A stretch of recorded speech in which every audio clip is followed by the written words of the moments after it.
السلام علیکم دوستوں، کیسے ہیں آپ سب؟ امید کرتی ہوں خیریت سے ہوں گے۔ میں ہوں صبوحی اور آپ دیکھ رہے ہیں صبوحی کا پاکستان۔ جی جناب، آج کی تازہ ترین خبر جو ہے وہ میں آپ کے ساتھ شیئر کرنے لگی ہوں۔ اندر سے جیل کے یہ خبر موصول ہوئی ہے جناب کہ ظہیر اور شبیر جو ہے اب وہاں پر ہاتھا پائی پہ اتر آئے ہیں۔ دونوں بھائیوں کو ایک دوسرے کی شکل سے اس قدر نفرت ہو چکی ہے کہ اب وہ ایک دوسرے کے ساتھ ہاتھا پائی پہ اتر آئے ہیں، ایک دوسرے کی شکلوں کو برداشت نہیں کر رہے ہیں۔ آج صبح ہی شبیر کا ظہیر کے ساتھ جھگڑا ہوا اور ظہیر نے اس کو کہا، چھوٹے بھائی نے بڑے بھائی سے یہ کہا کہ میں نے تو کچھ بھی نہیں کیا، میں تو بے موت ہی مارا گیا، جو کچھ کیا ہے وہ تم نے کیا ہے اور تمہاری وجہ سے میں پھنسا ہوں، میں بھی لالچ میں آ گیا، نہ ہی تمہاری بات میں مانتا اور نہ ہی میں لڑکی کے ساتھ نکاح کرتا۔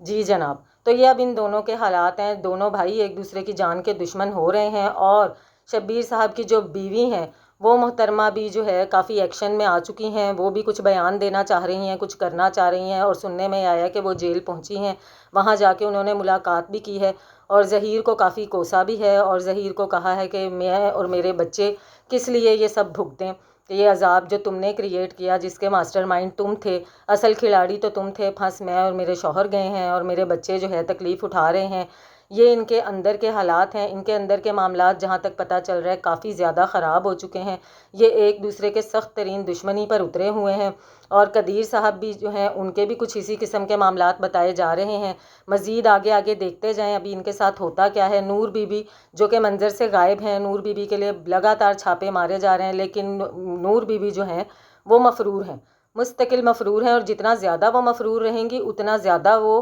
جب پکڑ میں آئیں گی تو ان کے لیے خرابیاں پیدا ہوں گی۔ یہ تو وہ اتنی زیادہ سمجھدار عورت ہیں، اتنی زیادہ سمجھدار خاتون ہیں، کسی کی بچی کو بھگا سکتی ہیں، پھر اس کا نکاح کروا سکتی ہیں اپنے بیٹے کے ساتھ، پھر اپنے گھر میں رکھ سکتی ہیں، سارا کچھ کر سکتی ہیں۔ ابھی تک جتنا کچھ جو بھی کیا اس کی master mind Noor Bibi ہی تھیں۔ تو میرا خیال ہے ان کو اتنا بھی پتہ ہونا چاہیے کہ جس طرح سے وہ بھاگ رہی ہیں یا جس طرح سے وہ چھپ رہی ہیں یہ ان کے لیے مزید نقصان دہ ہے، بجائے بہتری کے یہ ان کے لیے مزید نقصان دہ ہے۔ بہتر ہے کہ جتنی جلدی ہو وہ پیش ہو جائیں اور وہیں پر جہاں پر ان کے بیٹے ہیں وہاں پر جا کے بیٹھیں، وہاں کے آب و ہوا میں اپنی صحت کو مزید بہتر کریں، وہاں کی دال روٹی کھائیں تاکہ ہمارے بھی دلوں کو کچھ ٹھنڈک ہو، ہمیں بھی لگے کہ کچھ کیس میں جو کچھ ہم چاہتے تھے وہ سب ہونے جا رہا ہے اور وہی سب ہو رہا ہے۔ مجھے بڑی شدت سے انتظار ہے کہ کب نور بی بی اپنے بیٹوں کے پاس پہنچیں گی اور ہم لوگوں کو یہ اطلاع ملے گی۔ ملتی ہوں اپنی نیکسٹ ویڈیو میں، تب تک کے لیے اللہ حافظ۔